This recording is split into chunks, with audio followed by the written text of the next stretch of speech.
Fala pessoal, estamos aqui trazendo mais um progresso pela Arte Segue. É com grande satisfação que eu vos apresento a nossa playlist NR10, que versa sobre segurança em instalações elétricas e serviços em eletricidade.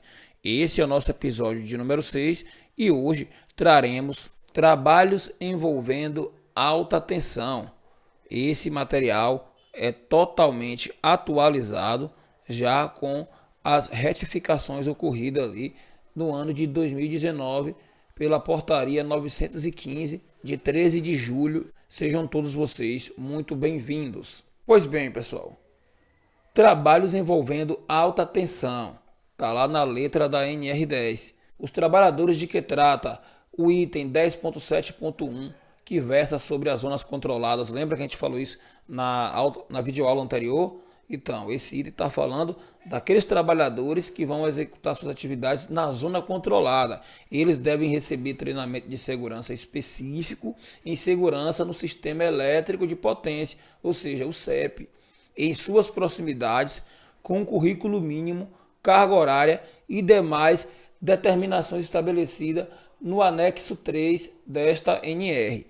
Pessoal, o curso específico de NR10 ele é justamente para atender os riscos e as necessidades de segurança do trabalhador que atua na zona controlada, que é uma zona que fica ao derredor da zona de risco. Então, a norma diz que esses trabalhadores que vão atuar nessa zona, eles devem ter o curso de CEP, que é um NR10, a gente chama de NR10 avançado, com carga horária de 40 horas. O NR10 básico também tem a carga horária de 40 horas, porém, ele não é um curso específico para quem vai atuar na zona controlada. O curso de NR10 básico, ele serve como base de segurança para toda a área da elétrica. Não necessariamente é o CEP. Quando eu falo de CEP, eu estou falando de baixa tensão, eu estou falando de média, alta, eu estou falando de subestação, eu estou falando de torre de transmissão.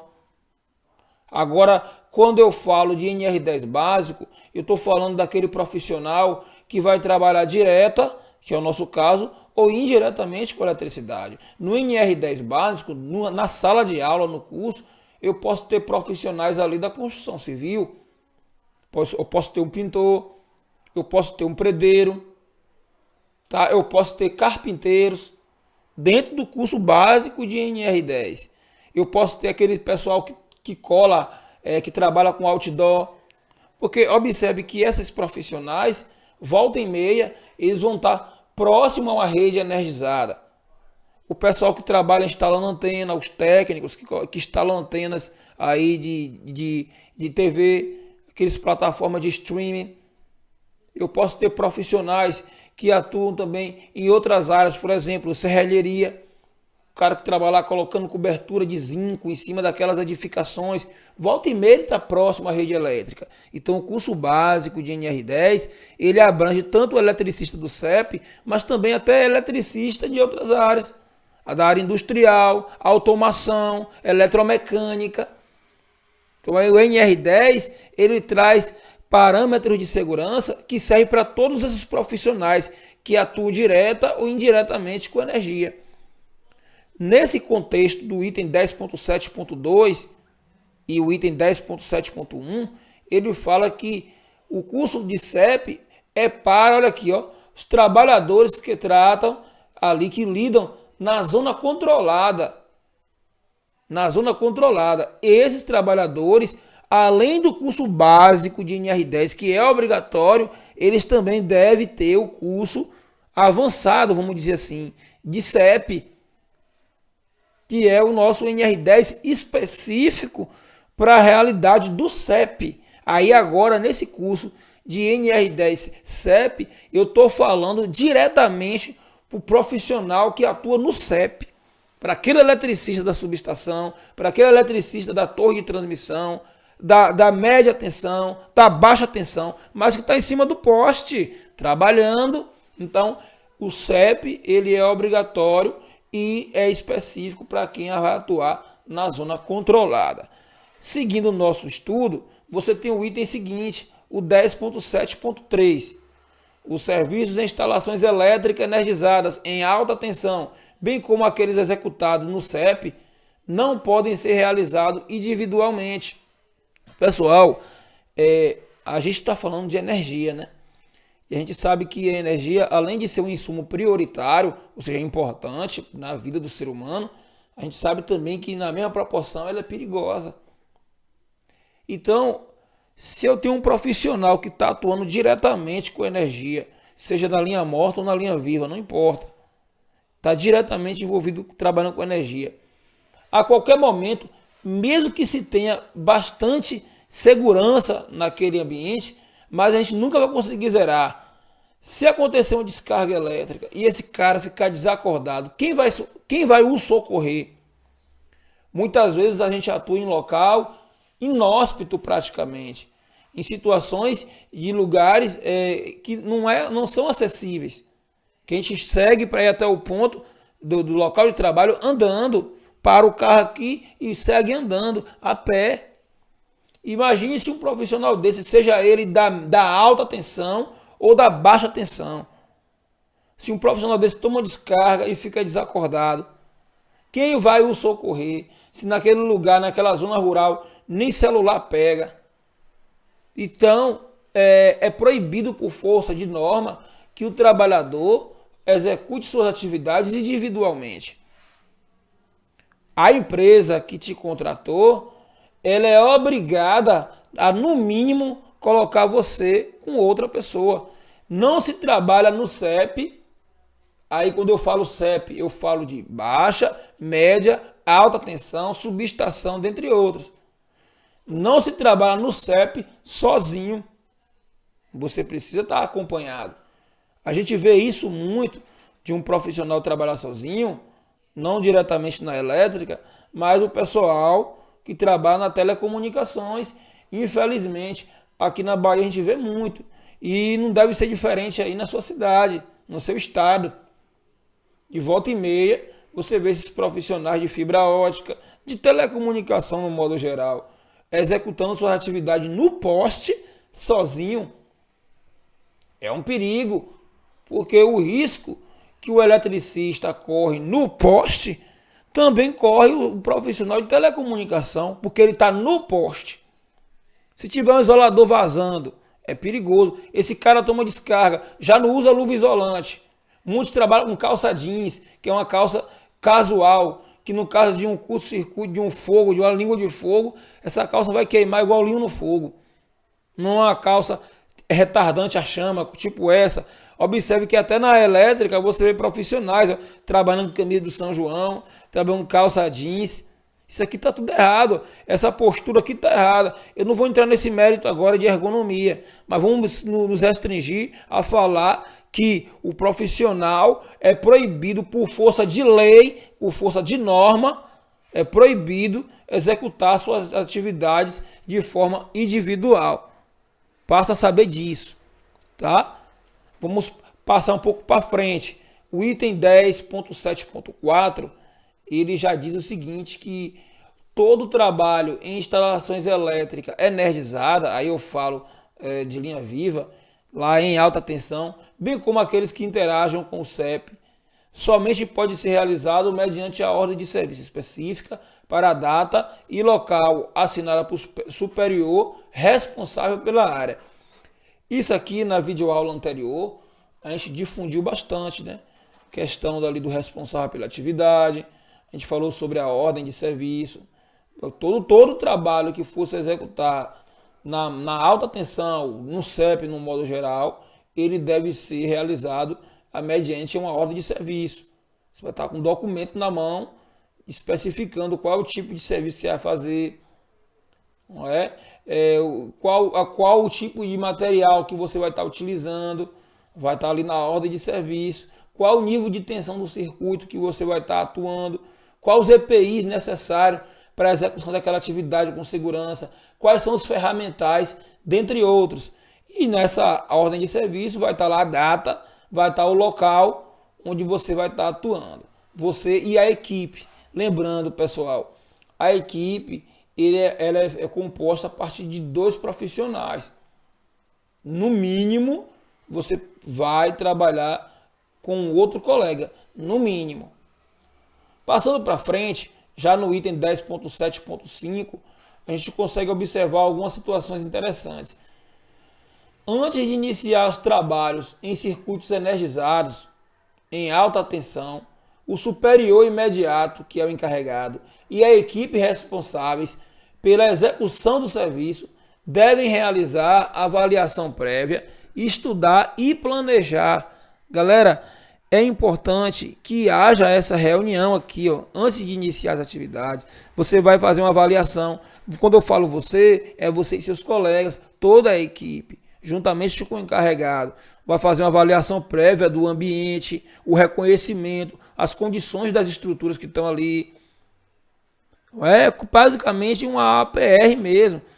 E vai planejar por onde vai iniciar. É a chamada conversa no pé do poste. Por isso que eu botei essa imagem aqui, ó. A conversa no pé do poste. Mas na verdade, a conversa no pé do poste é essa aqui, ó. Já está querendo dizer o seguinte, que ele é lá no local, próximo ao serviço, que você vai ter essa conversa. Não é lá dentro da base, onde você está saindo ainda. É lá quando você chegar no local que vai ter essa conversa no pé do poste.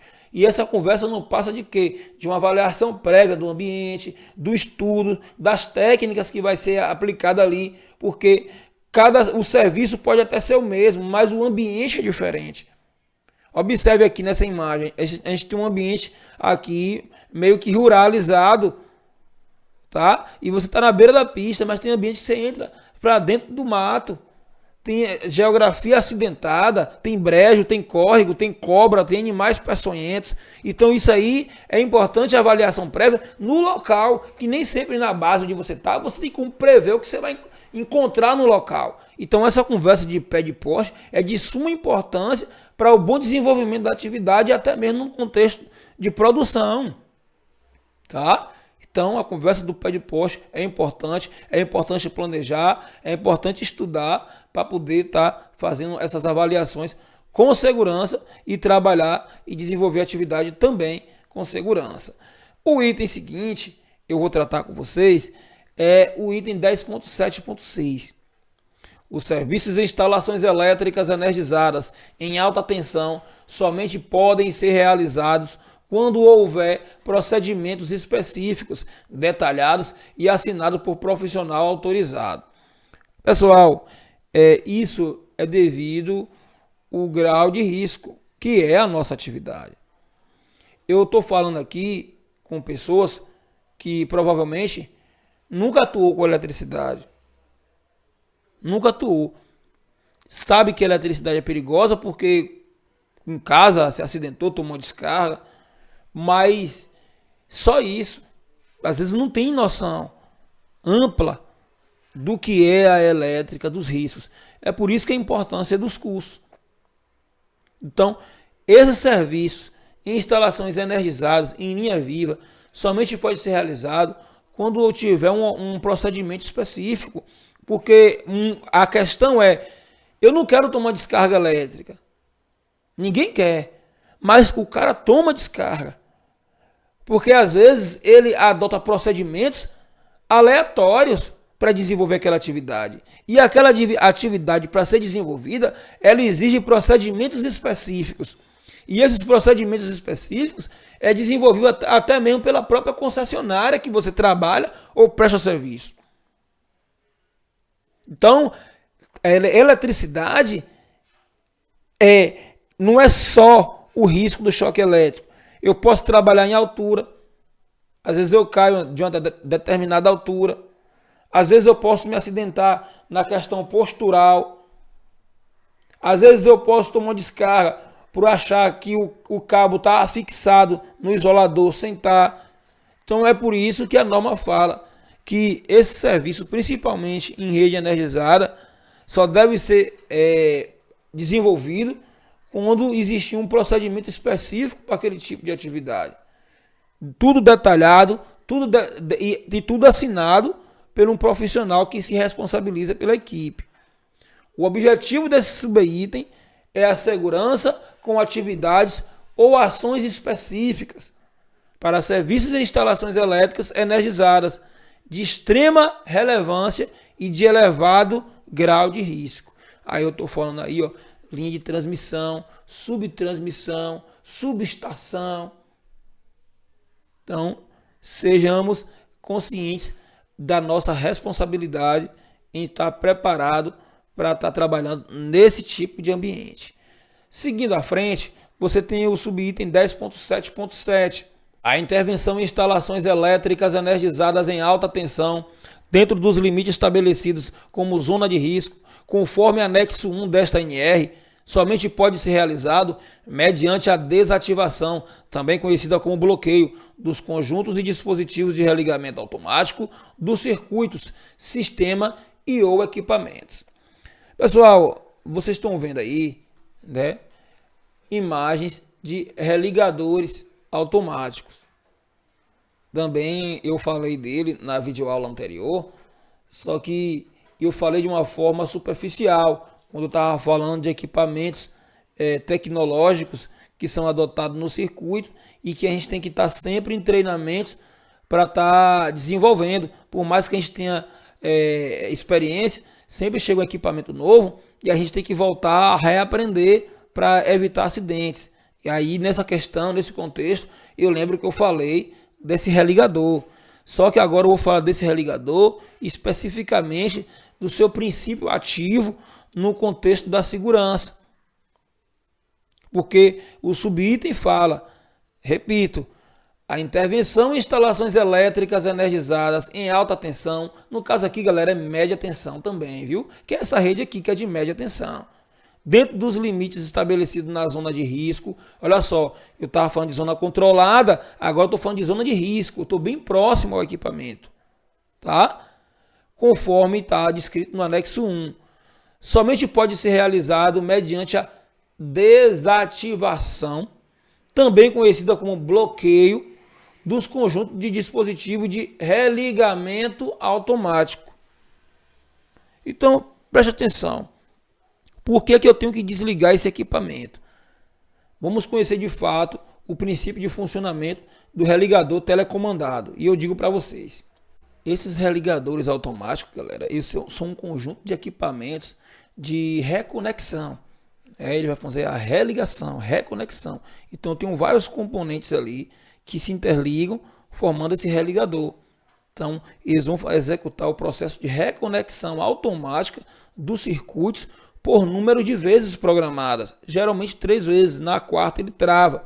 E esses equipamentos eles serão desligados ou seccionados automaticamente na ocorrência ali de curto-circuito, seja ele ali um condutor sob o solo, pode ser um vazamento elétrico em isoladores ou até mesmo nos para-raios, indução eletromagnética, pode ser sobrecarga de energia e acidentes de um modo geral, entre outras disfunções que provoquem variações bruscas no circuito. Esse sistema ele vai estar operando ali sobre um disjuntor, aquele disjuntor elétrico, que é responsável pela alimentação da região, de forma a religar de imediato, de forma automática, o circuito de transmissão e de distribuição de energia elétrica, mantendo ali a continuidade da alimentação do fornecimento de energia naquela região.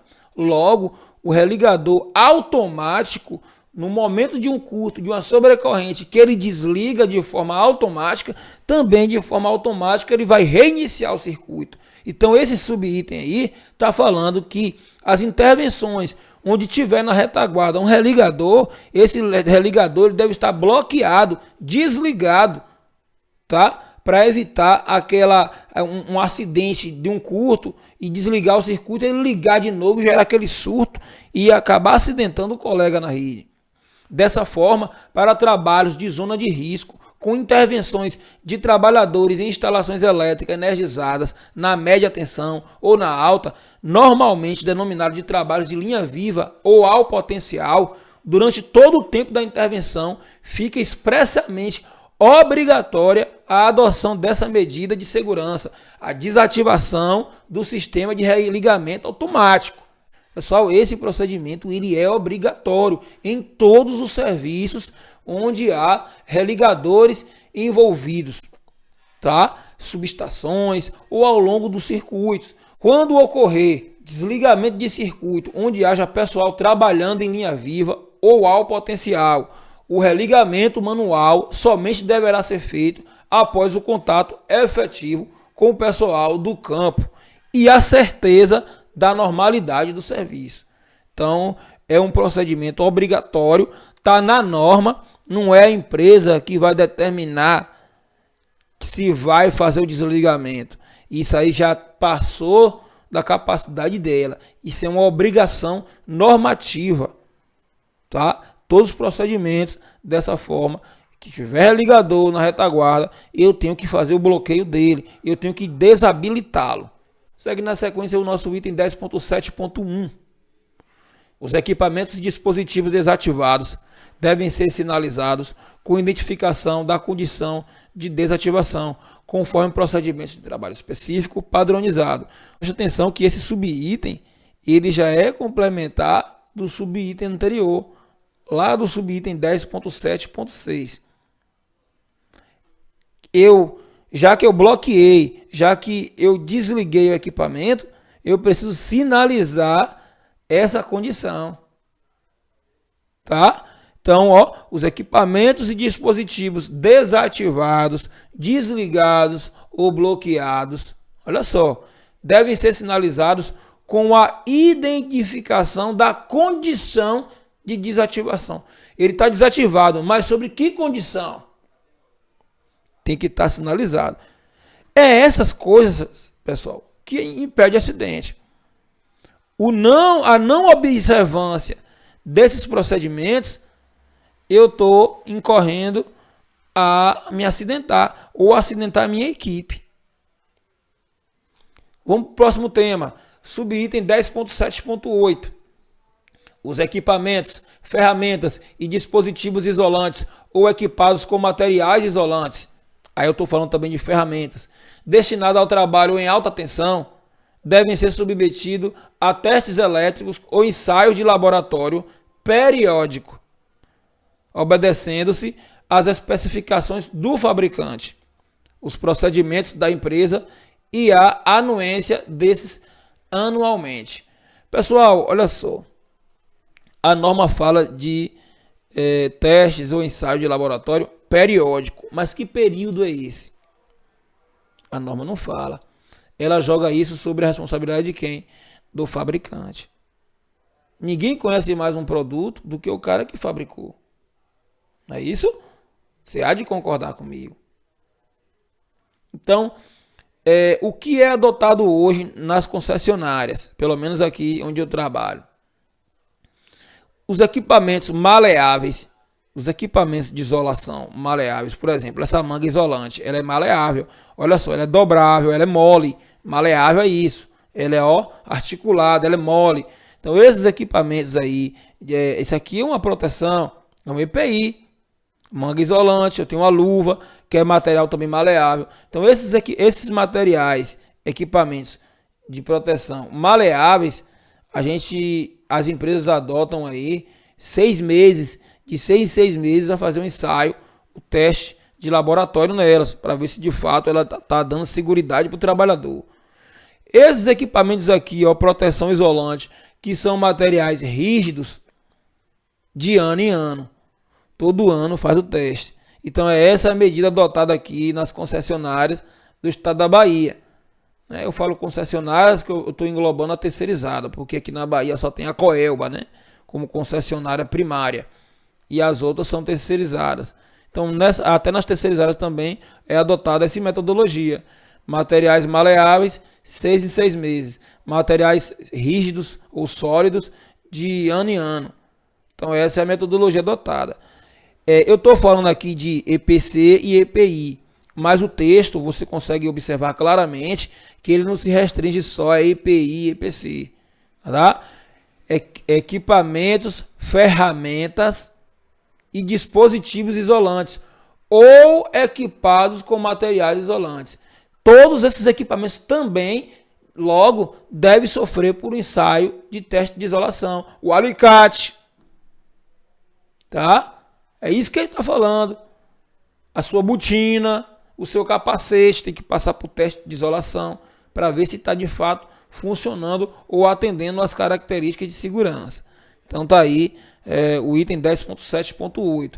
O item seguinte, ele vai estar falando que todo trabalhador em instalações elétricas energizadas, bem como aqueles envolvidos em atividades no CEP, devem dispor de equipamentos que permitam a comunicação permanente com os demais membros da equipe ou com o centro de operação durante a realização do serviço.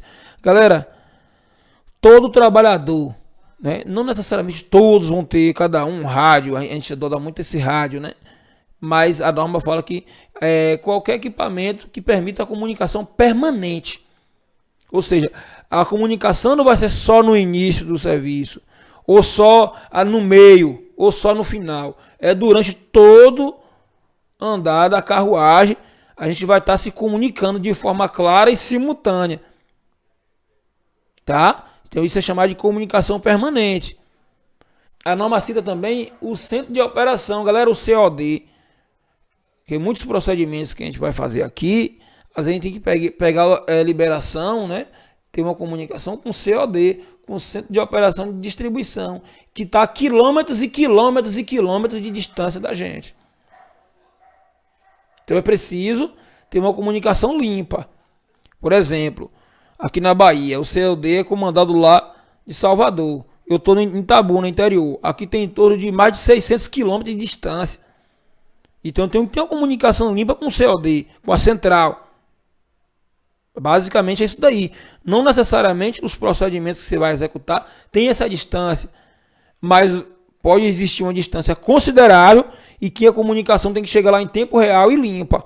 Então eu vou precisar de um rádio para entrar em comunicação, tá? Ou algo que o substitua e que tenha a mesma ou maior eficiência. É isso que o subitem diz. Pessoal, eu vou ficando por aqui.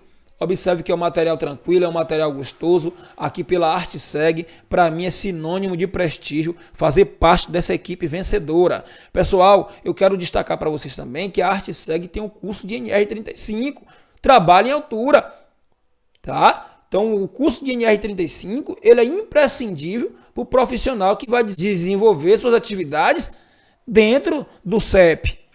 Porque volta e meia a gente está em cima de um poste, a gente está em cima de uma plataforma, a gente está em cima de um cesto aéreo. Então o curso de NR35 ele vai te trazer elementos imprescindíveis para você saber atuar no ambiente aéreo agora. Tá? Então tá aí. A ArtSeg oferece esse curso de NR35, segue aqui o seu número, né? Entre em contato com a gente, converse de proximal com a gente, para bater um papo legal, para você chegar bem no mercado e desenvolver e arrebentar, tá bom? A ArtSeg, treinamentos e assessoria em segurança do trabalho. Eu vou ficando por aqui, no próximo material, no nosso episódio de número 7, estarei falando com vocês sobre o subitem 10.8, que versa sobre habilitação, qualificação, capacitação e autorização dos trabalhadores. Eu quero só fazer um adendo sobre esse tema aí. Na videoaula anterior, de número 5, eu já falei sobre os princípios de o que é um profissional habilitado, qualificado, capacitado e autorizado. Eu vou falar desse subitem 10.8, mas vou falar do mérito de outras questões relacionadas ao tema, tá bom? Eu vou ficando por aqui. Um forte abraço do seu amigo e até a próxima.